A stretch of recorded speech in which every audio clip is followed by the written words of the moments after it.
কোথায় ছিলে কাল রাতে? আজিম খানের মেঘমন্দ কণ্ঠস্বরে আদর থেমে দাঁড়ালো।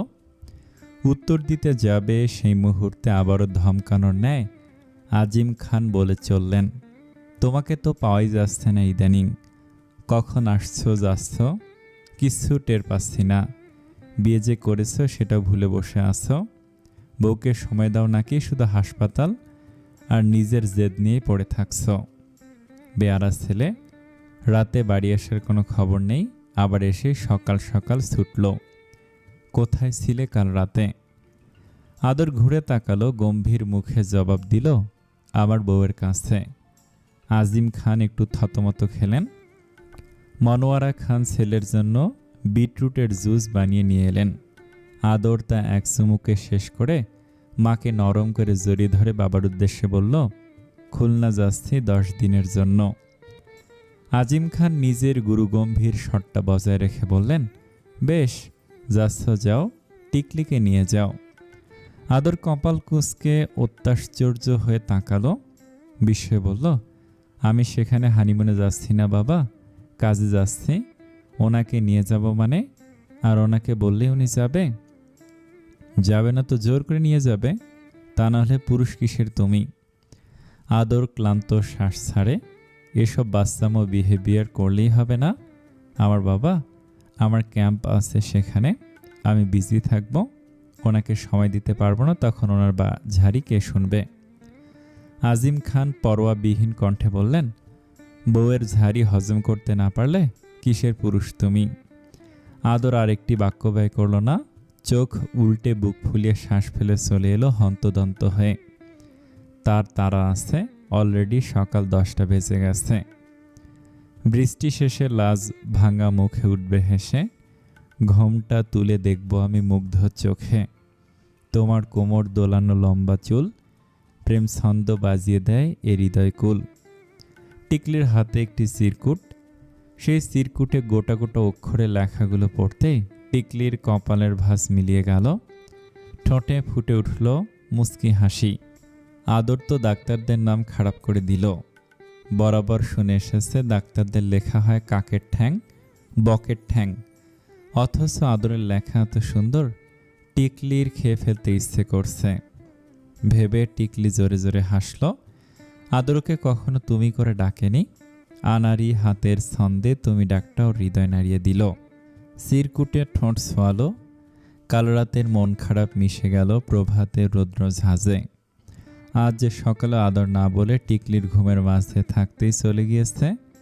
টিকলি চিরকুট বুকের সাথে মিশে ভাবল, যদি কিছু নাই বলার থাকে তবে এই ঘটা করে আসা কেন? কদিনের জন্য ঢাকার বাইরে চলে যাবে বলে টিকলিকে দেখতে পাবে না, এর জন্য এহেন বার্তাহীন আসার মতো সম্পর্ক তো ওদের মাঝে তৈরি হয়নি। তবে আদর কি অনুতপ্ত? কিছু বলতে চেয়েও নিজের আত্মগরিমার কবলে পড়ে বলতে পারল না। টিকলি ওপরে তাকিয়ে হাসে, লজ্জায় লালাভ হয়ে চোখ ঢাকে। ফোনটা হাতে নিয়ে সময় দেখে ডান গালে জিভ ঠেকে ভাবে, ডাক্তার বাদুর কি রওনা দিয়েছে? টারাকে একবার ফোন করে জিজ্ঞেস করব? না থাক, ওকে জিজ্ঞেস করলে পরে টিকলিকে আবার মক মারবে। Plan cancel. তবে কি করা যায়? ইস, টিকলির সময় কাটছে না। টিকলি পা নাচিয়ে বিছানায় মুখ ঠেসে ধরে, ভাবে এরপর আদর এলে আদরের গলা চেপে ধরে জিজ্ঞেস করবে, আপনার এত দম্ভ কেন? একবার সরি বললে কি আপনার জাত যেত? টিকলি অপেক্ষা করে, তার তর্স হয় না। বাবার প্রতি আদরের ধারণার জন্য যেমন টিকলি আগ বাড়াতে পারছে না, আদরও তেমনি সেদিনকার সেই ব্যবহারের লজ্জায় অনুতাপে টিকলিকে আবার নতুন করে সবকিছু শুরু করতে বলতে পারছে না। মধ্যে থেকে ওরা হাজারবার চাইছে একে অন্যের সাথে মিশে যেতে, অথচ কেউ কারোর কাজ ঘেঁষছে না। তখন জ্যৈষ্ঠ মাসের শেষ দিকের এক বিকাল বেলায় ব্যবসা গরমের তাণ্ডবে ত্যক্ত শহর। বিকাল 5:30, অথচ সূর্যমামা তার তাপ বিকরণ করে যাচ্ছে উল্লাসে। টিকলি অফিসের বিল্ডিংয়ের সামনে দাঁড়িয়ে আছে। 3 দিন পর একটা বিয়ের ইভেন্ট আছে, সেই ইভেন্টে নিয়ে মিটিং ছিল। মিটিং তাড়াতাড়ি শেষ হলো বলে দিনের আলো থাকতে থাকতে টিকলি বেরোতে পারল। টিকলি বুঝে না এই গরমে কাদের বিয়ে করার শখ জাগে, কোনো নরনারীর ভারী সাজসজ্জা দিয়ে কেজি কেজি কাপড় চোপড় পরে বিয়ে করতে আসবে। ওদের মাথায় ঘিলু নেই? আরে বাপু, এত তারা কিসের? আর কটা দিন পর বর্ষাকাল, ঠান্ডা ঠান্ডা দিন দেখে ডেট ফিক্সড করে 3 কবুল বলে বিয়ে করে চলে আসবি। ওই স্টেজে সঙ্গের মতো সেজে কলের পুতুলের ন্যায় বসে থাকতে তোদের খুব ভালো লাগে বুঝি। টিকলি ভাবতে ভাবতে হাঁটছিল। একটা রিক্সা নেই ওই রোডে। কি মুসিবত! গরমে টিকলির মাথা ঘোরাচ্ছে। হিট স্ট্রোক করে বসলে তখন তাকে কে দেখবে? ডাক্তার বটটাও তো নেই যে চিকিৎসা করবে। টিকলি একটা দোকান পেয়ে জুস কিনে নিয়ে খেতে খেতে আবার হাঁটা ধরল। আচমকা পথ আটকে একটা গাড়ি এসে থামল। টিকলি পিলে চমকে ওঠে। গাড়ি থেকে আরাফকে নামতে দেখে বুকে হাত রেখে স্বস্তির শ্বাস ফেলল। হাসি মুখে এগিয়ে গিয়ে বলল, ভয় পেয়ে গিয়েছিলাম। ও সরি। টিকলি আবার মিষ্টি করে হাসে। সে হাসির দিকে মিনিট খানিকক্ষণ চেয়ে রয় আরাফ। টিকলি বলে, কেমন আছেন আপনি? সেই যে বিয়েতে এলেন, আর কোনো খোঁজ খবরই নেই আপনার। আরাফ মাথা ঝাঁকিয়ে হাসে। সৌজন্যপূর্বক কিছু কথাবার্তা বলে কাঙ্ক্ষিত বাক্যে ফেরে। টিকলির দিকে একটা কার্ড এগিয়ে দিয়ে বলে, উই আর কার্ডিয়ালি ইনভাইটেড।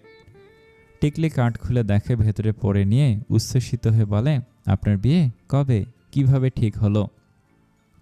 আরাফ সলজ্জে হাসে, বলে, মা অনেকদিন থেকে মেয়ে দেখছিল, আমি পিছিয়ে যাচ্ছিলাম।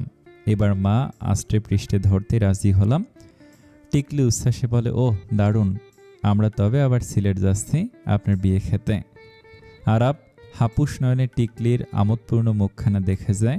বস্তুত মা পছন্দ করে রেখেছিল টিকলিকে। কিছুদিন আগে হঠাৎ ফোন দিয়ে বলল, টিকলির বাবা মায়ের সাথে কথা বলতে চায়।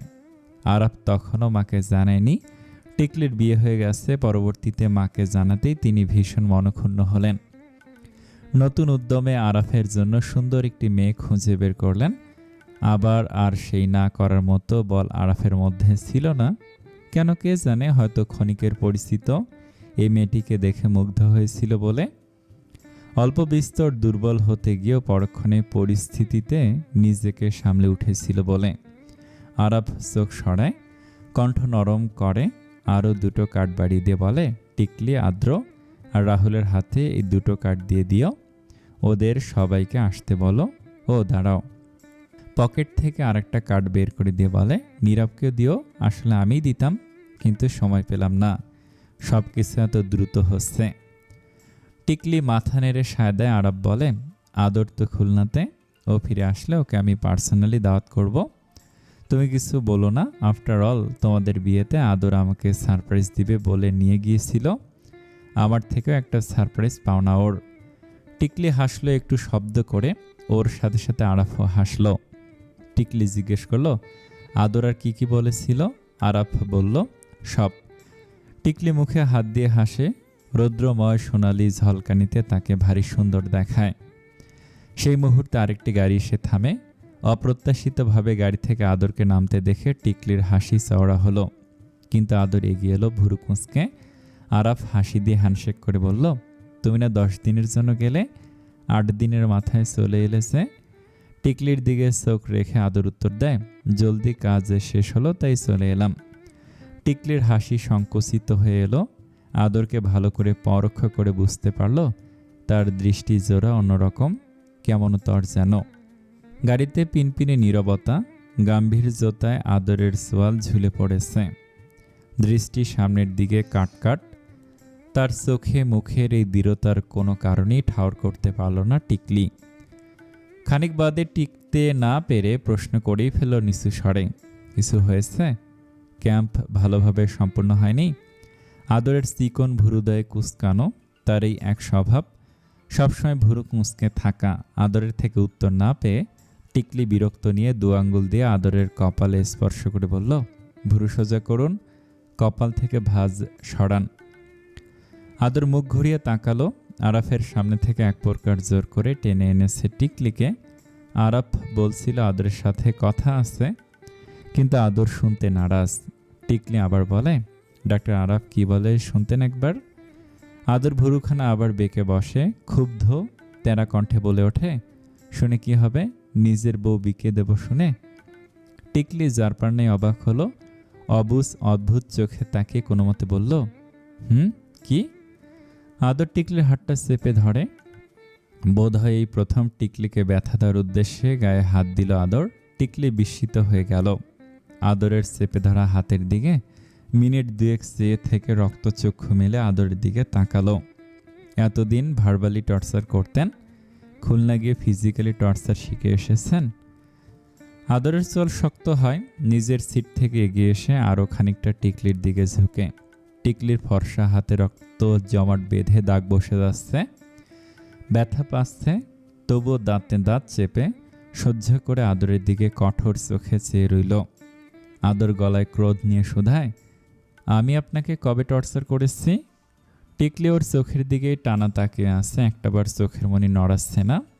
ওর স্পর্ধা অবাধ্যতা দেখে আদরের মাথায় রাগটা আরও চেপে বসল। তাহলে চটটা কি এমনি এমনি খেয়েছিলেন? পুরনো কাসুন্দি ঘাটবেন না একদম, জানে মেরে ফেলব। টিকলির মাথায় যেন আকাশ চুরমার করে ভেঙে পড়ল। পরিস্থিতির এক অক্ষরও বুঝতে না পেরে একটু নরম হলো। ভাবলো হয়তো কোনো ব্যাপারে আদর ডিস্টার্ব। পরিশ্রম তো আর কম করে না লোকটা, তাই নির্মল আদর গলায় জিগাল, এত রেগে আছেন কেন? কি হয়েছে? টিকলির কোনো কথায় আদর কর্ণপাত করে না, বরং বলে যায়, নিজের বাবার দোহাই দিয়ে আমাকে ছেড়েছেন, মেনে নিয়েছি, কিন্তু অন্য পুরুষের জন্য আমায় উপেক্ষা করবেন আর আমি তা সে দেখব? টিকলি ঠোঁট উল্টে অসহায় নেত্রে চাইল। আরে আশ্চর্য, পুরুষ মানুষ তো। সেই সিলেট থেকে দেখে আসছে আপনাকে, ওই আরাফের মধ্যে কি আছে? টিকলি এবার বুঝলো। বুঝে একটু নড়ে বসলো, আদরের দিকে ভুরু নাচিয়ে বলল, অনেক কিছু আছে। ঘায়ের ওপর লবণ ছিটা। আদরের পায়ের রক্ত মাথায় উঠে যাচ্ছে। দাঁত কিরিমিরিয়ে সে বলে, আপনি বুঝেন না, ও আপনাকে পছন্দ করে। ওকে বিয়েতে এমনি এমনি ডেকেছিলাম আমি, আপনি তবু ওর সাথে দেখা করেন হুয়াই। আর এত কিসের হাসি ঠাট্টা?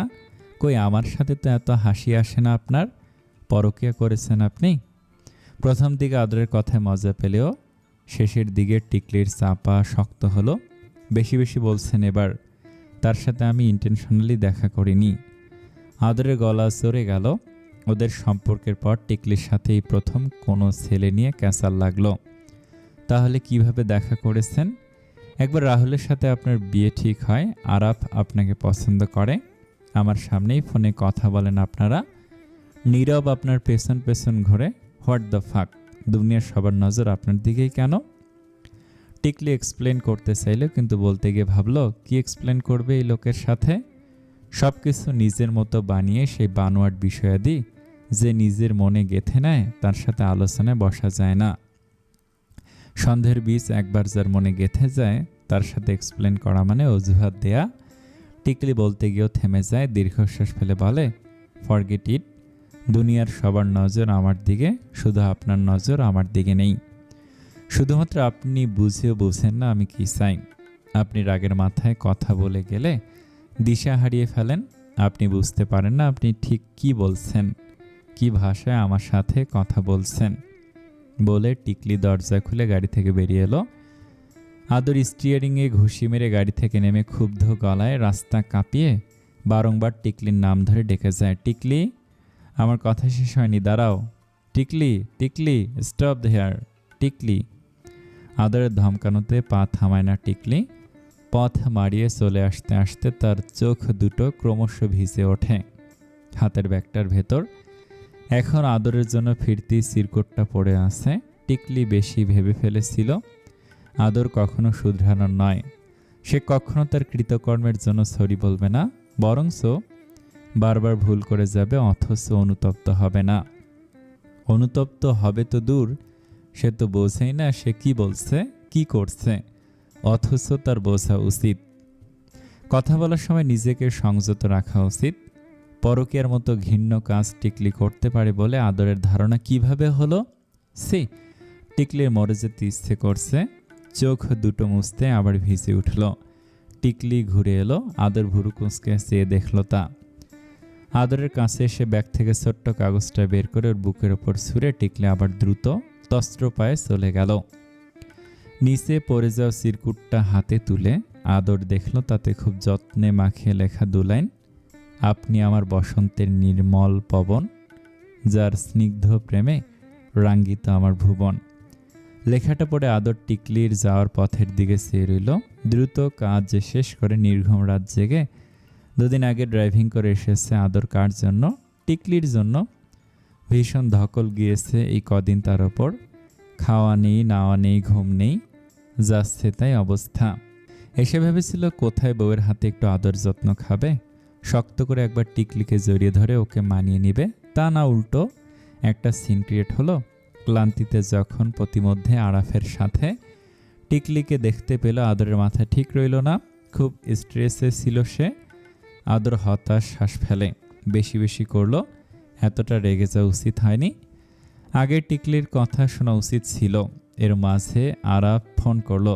আদর ঠোঁট দাঁত দিয়ে কামড়ে ধরে নামটার দিকে সে বিড়বিড় করলো, শালা, তোর জন্য আমার সংসারে আগুন লাগলো। অনিচ্ছা সত্ত্বেও ফোন ধরতে আরাফ রাতে একবার আদরের সাথে দেখা করতে চাইল। আদরের বিজিএস বাংলাদেশ জুডিশিয়াল সার্ভিস পরীক্ষার রিটেনের রেজাল্ট বেরিয়েছে। পাশ করেনি, ফেল করেছে। এ নিয়ে আদরের মেজাজ খারাপ আজ বিকেল থেকে। অথচ টায়রা হেসে কুটি কুটি। প্রিলিতে টিকতে আদ্র বেশ ভাবসাবে গদগদ হয়ে কল্পনার গোফে তা দিতে দিতে বলেছিল, আপনি তো আগামী জজের বউ হয়ে যাচ্ছেন, গর্ব করুন আমায় নিয়ে। আপনার তেরা বাপ পারত কোনো জজের সাথে আপনাকে বিয়ে দিতে? অথচ প্রথম প্রথম আমার দিকে এমনভাবে তাকাতো যেন আমি বখাটে স্টুডেন্ট। সেই কথা ভেবেই টায়রার পেটে হাসি ফেটে আসছে। আদ্র বিরক্তি নিয়ে চাইল, স্বামীর দুঃসংবাদে যে কোনো স্ত্রী এত খুশি হতে পারে তা কোশ্চিনকালেও আমার জানা ছিল না। আপনি তো স্ত্রী সোসাইটির ইজ্জত একদম কমোডে ফ্লাশ করে ফেলেছেন। এই কথা শুনে টায়রা আরও ঘর কাঁপিয়ে হাসে। আদ্র অতিষ্ঠ হয়ে ঘর ছেড়ে বেরিয়ে আসে। তখন আবার দেখা হয় আজিম খানের সাথে। আজিম খান ছেলের দিকে দুঃখী চোখে চেয়ে দেখান ভান করে বলেন, একটু যদি নির্লজ্জ স্বভাবটা কমাতি তাহলে জজের বাপ হতে আমার আর দেরি হতো না। তার কথার অর্থ এই দাঁড়ালো যে যদি এত বাসর বাসর করে সময় নষ্ট না করতি। মনোরা খানের ভাষায় মধ্য কথা কি জানেন? নির্লজ্জ বাপের বেহায়া পোলা। আদ্র বাচ্চাদের মতন বলে, দূর ভাল লাগে না, কেউ একটু সান্ত্বনা দিচ্ছে না, উল্টো খোঁচাচ্ছে। মা! পায়ে ধূপধাপ শব্দ তুলে আদ্র মায়ের কাছে যায়। তার কীর্তিকলাপগুলো ঠিক যেন 12 বছরের কোনো ডান পিঠে বালকের। নিশতি কালো রাত, আকাশে চাঁদ নেই, জটলা বাঁধা অন্ধকারের 10 ঘটিকায় আদর আরাফের সাথে দেখা করল হাসপাতালের নিচের টং দোকানে। আরাফ অফার করেছিল রেস্টুরেন্টে যাওয়ার, কিন্তু আদর ব্যস্ততার অজুহাত দিয়ে না জানিয়ে দিল। দোকানের বাঁশের বেঞ্চিতে ওরা বসলো। মামা 2 কাপ লাল চা দিলেন। পাশেই 3-4টা কুকুরের খাবার নিয়ে কামড়াকামড়ি লেগেছে। তাদের গলা তুলে ঘেউ ঘেউ শব্দে কানে তালা লেগে যাওয়ার কথা, অথচ আদর নির্বিকার মুখে চুমুক দিল। আরাফ কার্ড বের করে আদরের হাতে দিল। ভুরু কুঁচকে সে কার্ড হাতে নিয়ে নেড়ে চেড়ে দেখল আদর। আরাফ বলে, বিকেলে এত তাড়াহুড়ো করে এসে পড়লে যে কিছু বলতেই পারলাম না। শোনো, বিয়েতে তোমাদের সবার দাওয়াত রইল। টিকলি নিশ্চয়ই তোমাকে কিছু বলেনি, ওকে বলতে না করেছি আমি। তোমাকে পার্সোনালি দাওয়াত দেওয়ার ইচ্ছে ছিল, ট্রিট সহ। আদর উপরে মুখের ভাবভঙ্গি স্বাভাবিক রেখে প্রশ্ন করলো, ট্রিট সহ? হ্যাঁ, তোমার জন্যই তো এত তাড়াতাড়ি বিয়েটা আমার কপালে জুটল, নয়তো আরও 2-3 বছর পেরিয়ে যেত। আদর এক ভুরু উঁচু করে। আদরের জন্য? আরাফের বিয়েতে আদর কিভাবে হেল্প করলো? আদরের বদমাস অবচেতন মনটা ঘন্টা বাজিয়ে উত্তর দিল, আর বুঝিস না, টিকলিকে বিয়ে করে রে গাধা। আদর মাথা নাড়িয়ে হেসে বলে, সময় পেলে অবশ্যই যাব ভাইয়া, যেতেই হবে। টিকলির কাছে আদ্র, রাহুল, নীরবের জন্য কার্ড পাঠিয়েছি, তবুও তুমি একবার ওদের বলো। টায়রা নিভাকে বলবে আমার বউ সাজাতে ওদের আসা মাস্ট। আদর মাথা দোলায়। এরপর 2 মিনিট ওদের মাঝে নীরবতা বিরাজ করল। চায়ের কাপ খালি হয়েছে। আদর তা একপাশে সরিয়ে রাখল।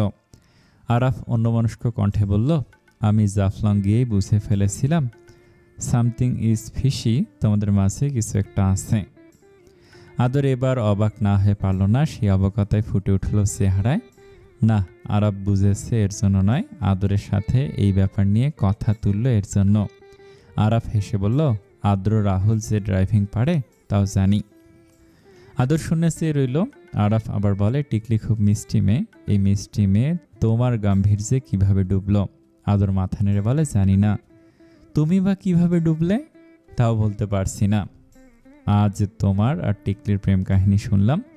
তোমার যে এত জেদ তা জানতাম না আদর। আদর মাথা নিচু করে হাসে। আরাফ ওর কাঁধ চাপড়ে বলে, ইউ শুড বি প্রাউড। মেয়েটা তোমাকে এত ভালোবাসে। তোমার নাম শুনে লজ্জায় গলে যায়। তোমাদের মাঝে সারাসারি কেন হয়েছিল? আদর বুঝতে পারলো ও ছোট হয়ে যাবে কিংবা ওকে দোষী সাব্যস্ত করে এমন কোনো বাক্যে টিকলি বলেনি।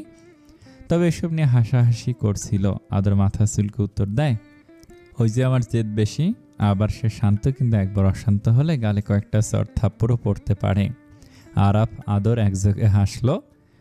আরাফের সাথে কথা শেষ করে আদর আর হসপিটালে ফিরে গেল না। টিকলিকে ফোন করতে করতে কদম ফেলল। বিকেল থেকে ইতিমধ্যে 13টা কল এসেছে। 13 মেয়ে একটা ফোন রিসিভ করেনি। আদর তবু ধৈর্য নিয়ে কল করে গেল। 19 বাড়িকে ফোন ধরল। হ্যালো। ওপাশ থেকে শীতল স্বরে জবাব পেল, ফোন কেন করেছেন? আমি আসছি টিকলি। খবরদার একদম আসবেন না। আমার আসার অধিকার রয়েছে। কিসের অধিকার? স্বামীর অধিকার। হাজব্যান্ড হিসেবে কোন দায়িত্বটা পালন করেছেন আপনি? একদম আমার বাসায় পা রাখবেন না। এলে কিন্তু সিন ক্রিয়েট হবে। আমি দরজা খুলব না। আপনি এলে আমি বাসা থেকে বেরিয়ে যাব। বলে টিকলি ফোন কেটে দিল। কান থেকে ফোন নামিয়ে অসহায় চোখে আদর ফোনের দিকে চেয়ে রইল। সব কিছুর জন্য দায়ী সে। রাগ রাগ রাগ। এই রাগের জন্য বারবার টিকলিকে হারাচ্ছে সে। ধ্যাত। আদর গাড়িতে উঠে বসে সোজা হয়ে চলে যায় খানবাড়িতে। এবেলা টিকলির অ্যাপার্টমেন্টে গেল না। একা গেলে রিস্ক আছে বলে মনে হচ্ছে। কাল আদ্র টায়রাকে সাথে নিয়ে যাবে। নিজের ভাবনাতে আদর নিজে হতভম্ব হলো।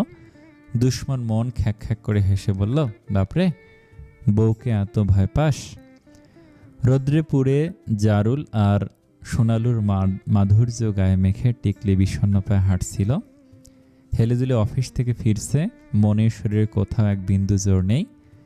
কাল রাত থেকে না খাওয়া মাথায় হেঁটে বেড়াচ্ছে আদর নামক মানুষটা। একটা মানুষ কতটা নির্লজ্জ হলে নিজের কথার জন্য অনুশোচনা বোধ করে না। এই যে কাল রাতে ফোন দিল, যত টিকলি রাগ দেখাক, লোকটার উচিত ছিল না ওসব বাজে কথা বলার জন্য লজ্জায় মিয়ে গিয়ে ভুল স্বীকার করা। টিকলি যতবার বারণ করুক, ফোন কেটে দিক, সে এলে কি টিকলি দৌড় থেকে তাড়িয়ে দিত? তার ভুলের পরিমাণ কমাতো দূর, উল্টো বাড়ছে তো বাড়ছেই। অসভ্য লোক। উদাস বিমর্ষ পায়ে হেঁটে যাওয়ার কালেই কোত্থেকে একটা শব্দ তুলা মোটর সাইকেলে উড়ে এলো। ক্লান্ত বলহীন টিকলি নিজেকে সামলাতে না পেরে রাস্তায় মুখ থুবড়ে পড়ে যাওয়ার কালেই একটা পুরুষালী হাত এসে ওকে জড়িয়ে ধরে সরে দাঁড়িয়ে বাঁচিয়ে দিল। টিকলি বিস্ফোরিত চোখে তাকালো পথের দিকে। আদর গলার আওয়াজ বাড়িয়ে দিয়ে বলল, পাগল হয়ে গিয়েছেন? রাস্তার মাঝখান দিয়ে হাঁটছিলেন কেন? টিকলি অবিশ্বাস্য চোখে আদরের দিকে তাকালো। সেই পুরুষের চোখ দুটো তখন আতঙ্কে ভরপুর। টিকলি ঠোঁট উল্টে ফুঁপিয়ে কেঁদে উঠল। আদরের মাথা চেপে ধরল বুকের সাথে। পিঠে হাত বুলাতে বুলাতে আদরে গলায় শুধালো, ভয় পেয়েছিলেন? টিকলির কান্নার জোর বাড়ে। আদর চারপাশে তাকায়। ইতিমধ্যে আদ্র টায়রা গাড়ি থেকে নেমে এসেছে। ওদের নিয়ে আদর টিকলির ফ্ল্যাটের অভিমুখে রওনা দিয়েছিল। টিকলি আদরের বুকের শার্টটুকু খামছে ধরে। আদর টিকলিকে আরো শক্ত করে জড়িয়ে ধরে চুলের ভাঁজে চুমু খায়। উদ্বিগ্ন স্বরে বলে, আই এম সরি টিকলি। সব কিছুর জন্য সরি। কাল রাতে আপনার কাছে না যাওয়ার জন্য সরি। সেদিন রাতে আপনার বাবাকে নিয়ে সেই কথাগুলো বলার জন্য সরি। আপনাকে কাঁদানোর জন্য সরি। আমি আপনাকে খুব ভালোবাসি বউ, যতটা ভালোবাসলে আর ভালোবাসা যায় না। টিকলি মাথা তোলে। কান্নার ধমকে কথা বলতে পারে না। তবু আদরের বুকে কিল ঘুষি মেরে বলেন, আপনি কাল এলেন না কেন? এখন যাচ্ছিলাম, ভেবেছিলাম আজ আপনার রাগ পড়ে যাবে। রাগ করলে রাগ ভাঙাতে হয় জানেন না? জানি, কিন্তু এবার যদি দা বটি নিয়ে মেরে বসেন তাই আর গেলাম না। রাগ কমানোর জন্য একটু সময় দিলাম। আদর হেসে টিকলিকে বুকের সাথে চেপে ধরে পা আগায়। টিকলি ব্যথায় কোকিয়ে ওঠে। আদর নিচু হয়ে চেয়ে দেখে বাম পা ছিলে গেছে। ব্যস্ত রাস্তায় জনসম্মুখে আদর টিকলিকে কোলে তুলে নিল। আদর এগিয়ে যায়, আদ্র ভাইয়ের দেখা দেখি টায়রাকে জড়িয়ে ধরে। ওদের পেছন পেছন আসতে আসতে দুষ্টু হাসি দিয়ে বলে, ভাইয়া তোমার তো কষ্ট হচ্ছে, দাও, বাকিটুকু আমি কোলে নিয়ে যাই। ওদের ঠাট্টামো কণ্ঠস্বর টের পেল আদর টিকলি। ওদের দিকে না তাকে আদর জবাব দেয় গম্ভীর স্বরে, আমার বউ আমি বহন করব। আদ্র দাঁত কানানো মুহূর্তের মাঝে বন্ধ হয়ে গেল। বড় বড় চোখে ভাইয়ের দিকে তাকিয়ে থেকে বলে উঠল, দেখেছ, নির্লজ্জ নাকি শুধু আমি একাই? বউয়ার সুযোগ পেলে নির্লজ্জ হতে কেউ ছাড়ে না। তারা শব্দ তুলে হাসে। টিকলি লজ্জায় আদরের গলাটা আরেকটু শক্তভাবে জড়িয়ে ধরে। সোজা সামনের দিকে চোখ তাক করা, আদরের ঠোঁট বন্ধ, বাঁকা হাসি চোখে পড়ে। আসসালামু আলাইকুম। গল্পটা প্রায় শেষের দিকে, আর একটা পর্ব আছে, অবশ্যই তাড়াতাড়ি দেওয়ার চেষ্টা করব। গল্পটা আপনাদের কাছে কেমন লাগছে কমেন্টে জানাবেন। ধন্যবাদ সকলকে। আসসালামু আলাইকুম।